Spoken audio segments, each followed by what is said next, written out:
Hello again, this is Tony. Welcome back to part 2 of the Sadlak mount installation instructions. Now by this time you should have already watched part 1 to make sure that your receiver was gauged and in spec, and if necessary having your mount modified to make sure that it fits your receiver. If you haven't done that, it might be worth your time before you go ahead and try to install this because it will be well worth your time. And with that, we'll go ahead and continue with installation.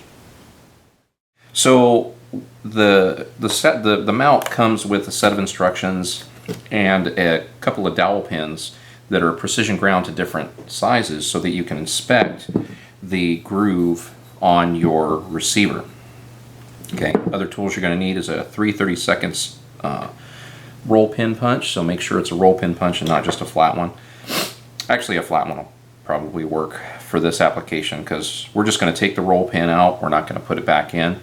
A 3/8 wrench, a very small hammer, and optional if you have a torque wrench with a 3/8 socket head adapter on it.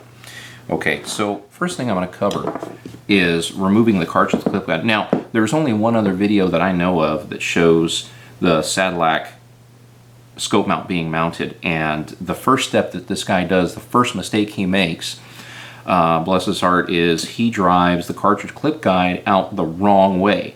Okay, now the cartridge clip guide was manufactured, if it's manufactured to spec, it's actually tapered. It's wider on this end and narrower on this end. So if everything's made right, if both these parts are made right, this part should only slide in from the bolt stop side. Okay, so what you'll notice is I'm going to slide this particular one in and it gets a little tighter. Okay, and then I'm going to need a small hammer. So this is perfect. This is actually the perfect kind of fit that you want for this, for the cartridge clip guide to the receiver. And then you'd have to tap it to get the holes to line up. So the other person, the other video I saw, he got a hammer and he basically tapped this off until it came out this side. Now that could be really bad because this is considered one of the weak points of the M14 receiver. So if you're not careful, you can break this and you ruin your receiver. You won't even have a ledge for your rear sights, and you're going to have to basically go with it's going to be scrapped, really. There's other things you can do but let's not go down that road. So anyway, first step, okay, you're going to get your 3/32 punch and you're going to stick it in the hole down here, and you're going to go ahead and tap your roll pin out from the receiver side to this side until the roll pin comes out all the way. Okay, and then from there you're just going to go ahead and tap your cartridge clip guide out that direction. Now again, exercise caution. If it went in, it should come out, and it needs to come out that direction and that direction only. Alright, so what we've got here now is, again, this mount was already modified for this particular receiver, and I can already tell it fits way better in this receiver now than before when I first got it. Okay, so basically what's going to happen is this groove is going to ride inside this slot, and this flat portion of the scope mount is going to rest on this flat portion of the receiver. Okay, so when everything is pressed in really good, this should slide nice and smooth. Okay, and there shouldn't be any daylight between the two surfaces. Now before I modified this, it really didn't fit that well.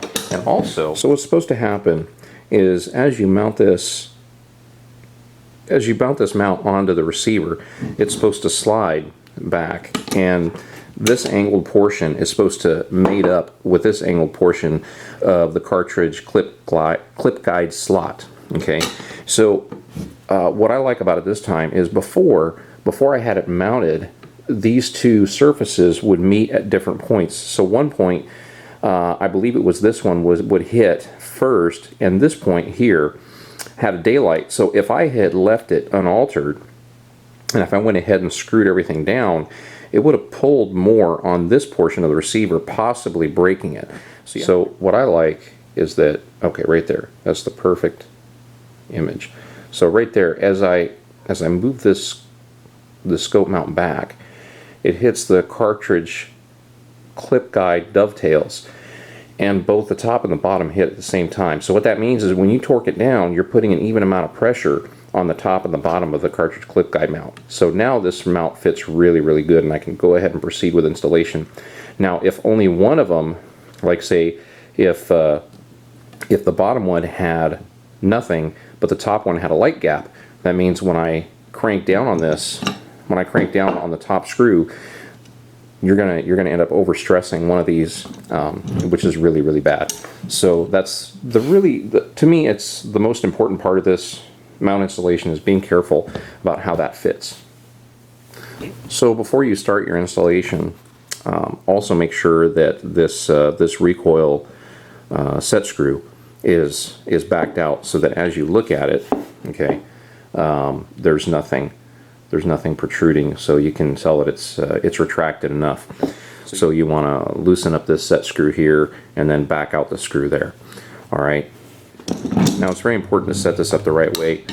When the rifle recoils, the pressure is going to be kind of in this direction. So that's what that front set screw is for, is to go ahead and take up that pressure and even it out.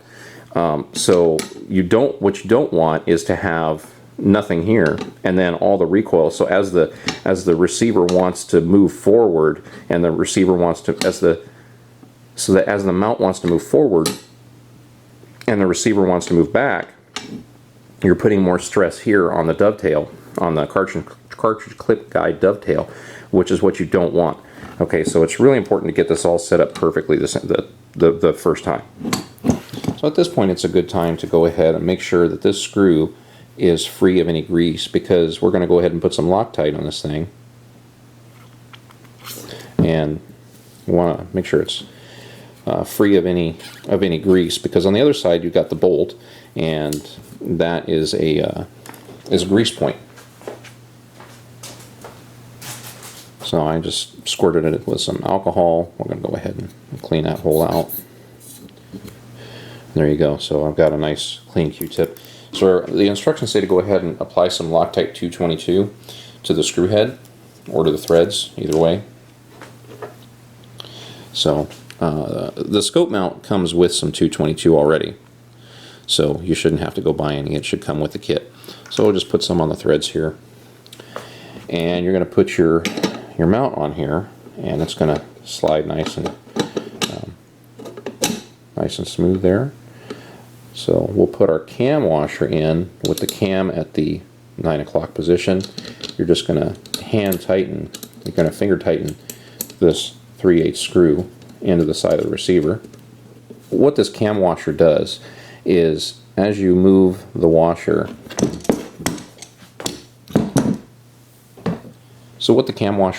it slides the scope forward and backward to get the scope in the right orientation. So you just crack it loose a little bit, and so as you move the cam, you'll see the mount slide back, and you'll see the light gap close. Now, from this point, once you finger tighten it, you can literally just tap it until the light gap closes. What you can do is just loosen up that screw again. So just crack it loose a little bit. Okay. And then you can go back to tapping it until that light gap closes up.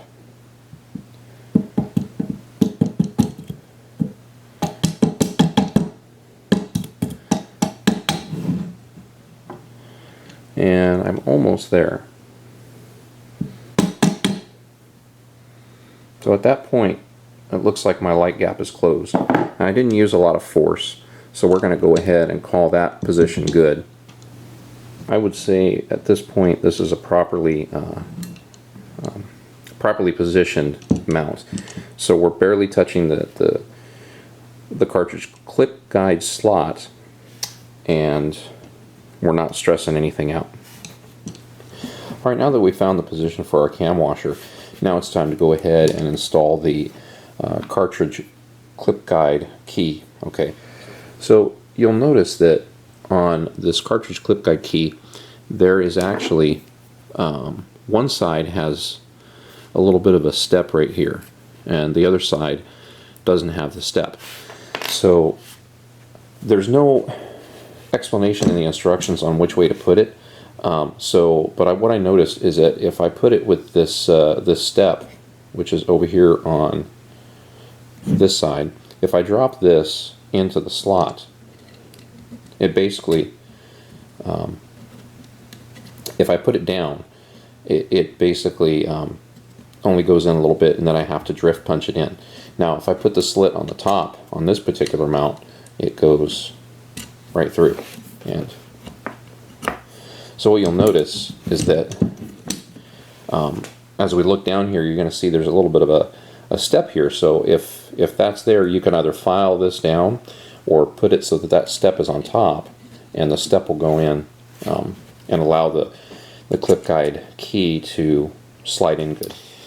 Now, earlier in my installation video, I had mentioned that there was no indication anywhere about how this clip guide key was supposed to be installed because there was a 10,000 step. But just as I was wrapping up things and I was looking through the diagram that was included, I found a reference. So actually, if you look right here in this circled area, you'll see the drawing of the cartridge clip guide key, and that 10,000 step is supposed to be on top. So what you'll notice is on this particular rifle that this is the first one I ever installed, and somehow in the process I determined that the step should be on the top side as well. So that's 2 for 2 rifles that I installed with the step on the top side, so it's determined that that is the way that it was designed to be. But hey, you know, if it doesn't work and you need to flip it around, try it anyway. What you want to do is look down that hole to make sure that when you put in your cartridge clip guide key that you're going to be able to get a good shot at the threads.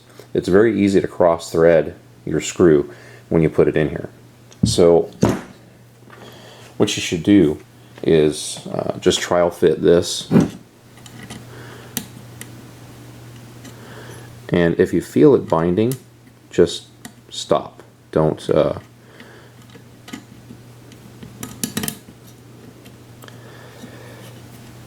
So it looks, I think I got it in there.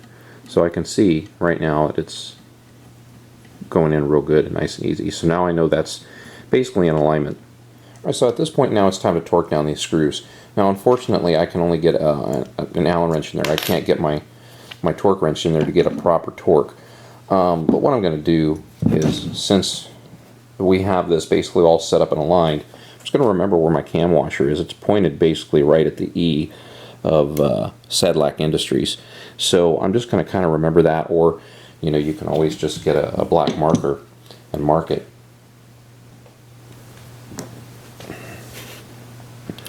So I'm just going to kind of get a black mark and make a witness mark so that when it comes time for me to put the scope mount back on, I know where to go.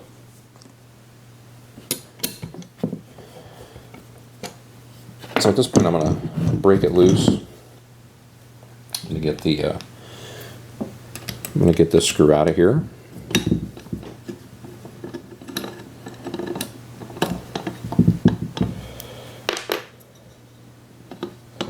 I'm going to take this screw out.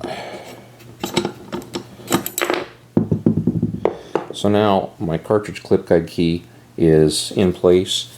I've got my torque wrench set to about 20 inch-pounds, which is what it calls for. Now it says in the instructions, it says turn it 3/4 turns past hand tight.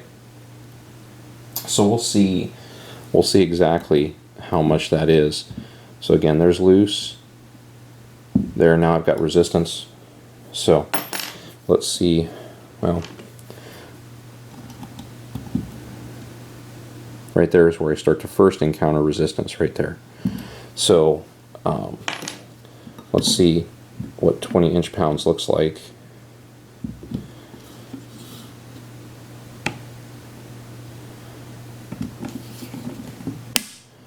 It looks more like a half a turn to me. So I would say about a half a turn for 20 inch-pounds.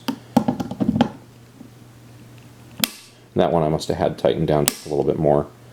So we'll go ahead and torque that down to 20. And we'll put Let me refresh the Loctite on this a little bit.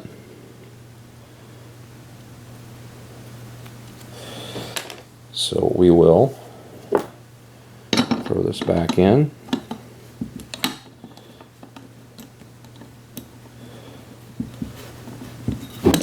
And let's go ahead and align our witness marks back up.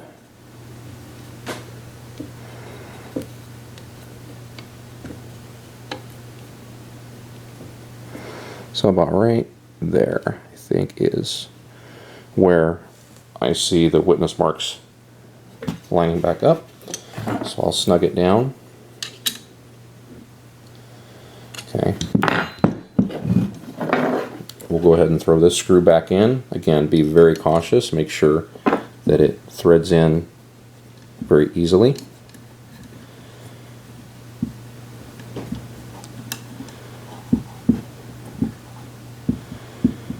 So now I'm starting to encounter some good resistance there. So that's a 5/32. So for this one, for that top screw, it's 30 to 35 inch-pounds.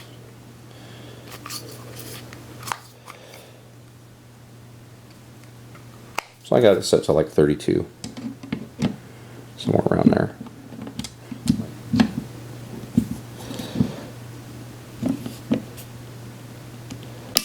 So you saw that I encountered some resistance there, and so that was about a quarter turn.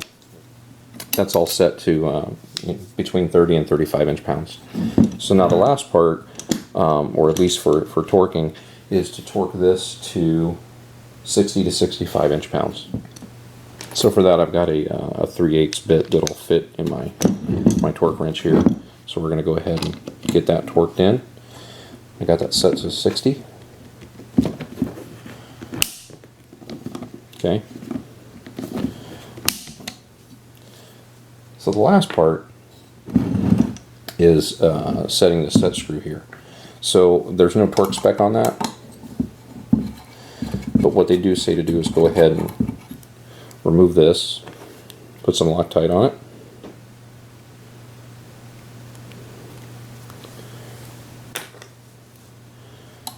put it back in. Alright, so once you've got your set screw in till it just makes contact, okay, that barely makes contact right there, and he says basically turn it 1/16 of a turn maximum. So that would be a quarter. So this would basically be a quarter turn, 1/8 of a turn, 1/16 of a turn. So we're only going to turn about that much right there. So you just want it to barely snug a little bit. Okay, so that's about a 1/16 of a turn. And then at that point, go ahead and remove the set screw.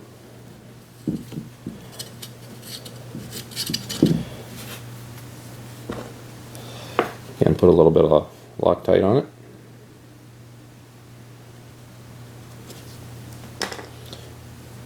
And we'll thread that in.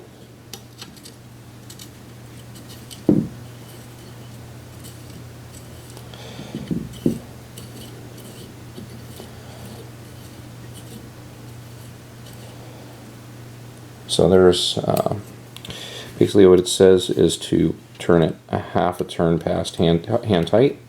So that we're there. I don't know if a half turn is necessary.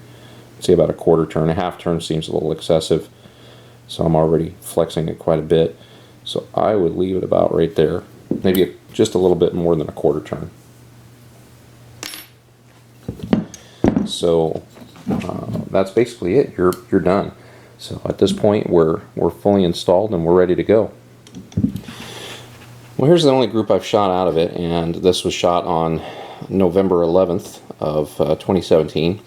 And disregard these. This was a bunch of warm-up shots and getting the scope dialed into where it should have been. And then I went ahead and I ran 3 separate groups of 5 shots each.